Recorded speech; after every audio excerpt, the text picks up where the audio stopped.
So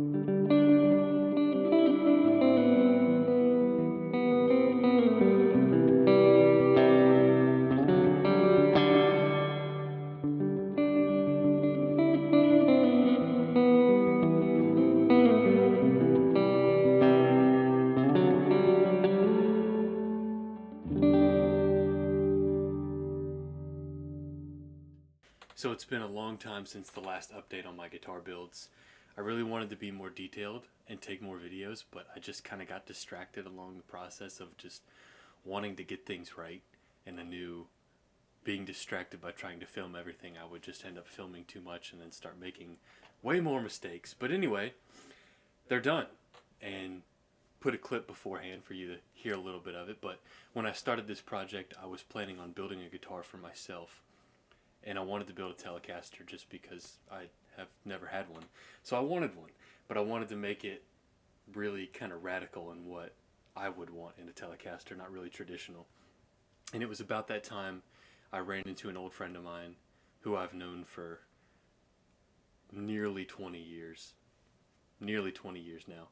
And about 9 years ago, when I was kind of being an apprentice building guitars, I lived really close to him. I spent a bunch of time hanging out at his house, and he always wanted me to build him a guitar.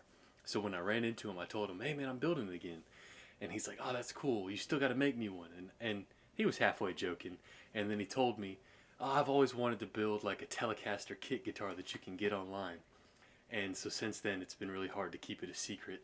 Even at the time of recording this video, he doesn't know that I'm building him this guitar and then I'm giving it to him. So I'm planning on showing up and showing him the things that I've built, and then surprising him, telling him like, "Hey, this is yours."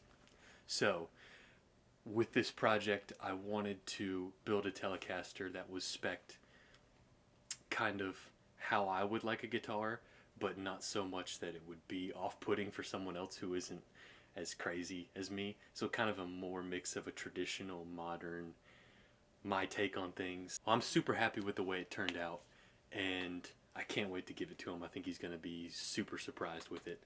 I'm blown away with the way it came out, so I'll go ahead and get into the specs and kind of what I did to it.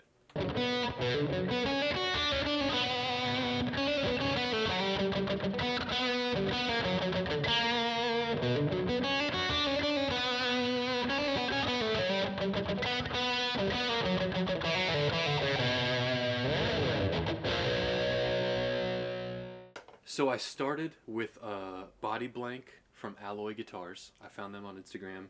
It's a basswood blank, and what I mean by that was it was an oversized square that was planed down to the thickness I needed. Nothing else had been done to it. So I had free range to do everything that I wanted to do. So obviously going with the Telecaster shape, I did a belly carve, comfort carve on the front. Another big thing I wanted to do was do a recessed Strat style jack, because the traditional style jacks, they always seem to be in the way, and this is really comfortable to play in the sitting position where it'll be when you're standing up with it on a strap. That's one thing. I always tend to practice with the guitar back here, and then once you put it on a strap, it takes, for me, it takes a little while to get adjusted to it, but it makes it so that you can practice the way you're going to play it. I went with Fishman Fluence Classic Active Humbuckers. I figured they'd be a good middle of the road. Humbuckers are just better to me. You get more range of a sound, especially with something like this. You can wire up different push-pulls and toggles. I went with push-pulls, but you can get so many different sounds out of them, and my playing doesn't do it justice, but it's just such a wide range, and it covers so much and makes it very versatile, which is kind of what I wanted for him. I went with Evertune Bridge because, I don't know, it's like the most futuristic technology we have right now when it comes to bridges, and it really is amazing. It was a little bit of a learning curve to set it up for the first time and get it intonated and the action adjusted correctly, but if you've never messed with one, it really is amazing. Like, I just took this outside to take some pictures. It's been sitting around. I haven't tuned it since I set it up for the first time maybe 4 or 5 days ago. I'm just blown away with it so far. So knowing that you have something that consistent, if you're going to actually play it, especially live, it's like a fail safe to have. And with the neck, I didn't really have the tools or the time to try to make a neck, so I went with a Warmoth stock maple reverse headstock jumbo stainless steel frets because raw unfinished maple feels the best to me. I kind of have sweaty hands, so I don't like finished necks. I hope he gets down with it, but also when you play it a lot, like my polka dot guitar has been my favorite guitar up until this point. I play it so much. You like age in the neck, and it looks so cool. It gets grungy, but you can scrape all the gunk off, and it looks aged, like it's really been played, which I enjoy. Also went with all Godo hardware. Well, I say all Godo. I mean tuners, strap buttons, knobs, whatever. Everything else, is kind of crazy stuff. But Godo, to me, is just like, you know what you're getting. I never get anything bad from Godo. I suggest anybody who wants to upgrade tuners or anything like that, check Godo first. That's my go-to. Other than that, the finish is from Tropical Glitz, another really cool brand I found on Instagram. They do a lot of like sparkle paints for lowriders and things like that. And you can get it in quartz, you can get it pre-mixed, but you can also get it in rattle cans ready to go, which for me worked great because I wanted to do sparkle finish, but I don't have a paint booth, I don't have an air compressor, I don't have spray guns. This was all done on my front porch. Sprayed it on my front porch, brought it inside to dry, wet sand everything inside, except the clear coat. The week I sprayed the clear coat, the heat went out in my house, and it cracked the clear coat. But it doesn't look terrible, just gives it a little bit of an aged finish. There's also some imperfections in the clear because of the temperature, but it was never going to be perfect and kind of adds character.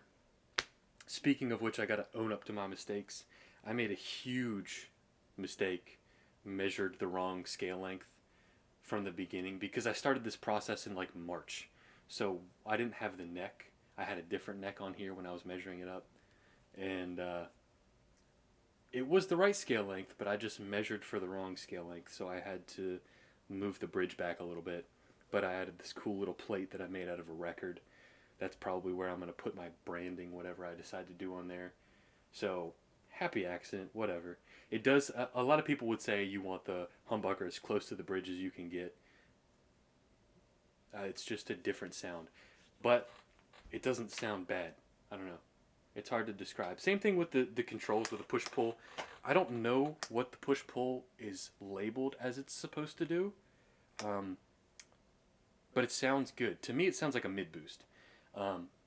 It's kind of interesting for me too, not knowing what it was. I just went off the diagram and I didn't read what it was labeled as doing, and then you play it and decide for yourself what you hear the difference being.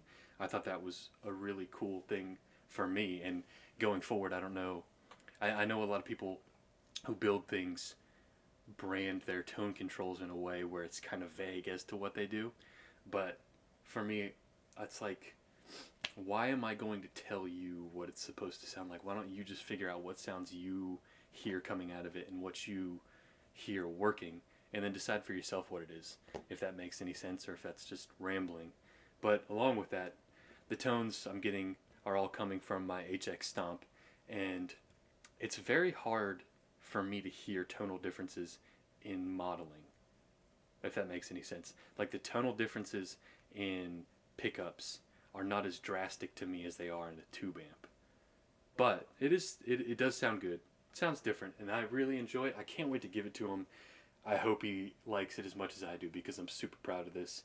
It just plays so great.